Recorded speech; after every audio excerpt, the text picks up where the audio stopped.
5 તારીખની આ વિડીયો લીધેલી છે. તો એમાં જો અમે ચાલવા નીકળ્યા હતા. 6 તારીખનો વિડીયો છે. તો જુઓ ગાઈસ, મેં દૂધીનો જ્યુસ પીધો.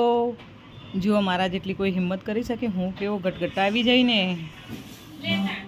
કાનાના દર્શન કરો. નહીં ધોઈને તૈયાર થઈ ગયા છે અમે પણ. અને આંચલ બનાવે છે રોટલી અને શાક.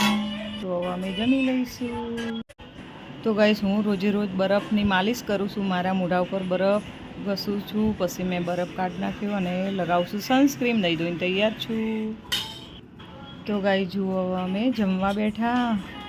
ટાઈસી પણ જમી લીધું. અને આજે આંચલ તૈયારી કરી રહી છે. એના માસીનો જન્મદિવસ છે. અને શાની તૈયારી કરો? શાની તૈયારી કરો? માસીના પ્રી પ્લાનેડ બર્થડે સેલિબ્રેશન માટે.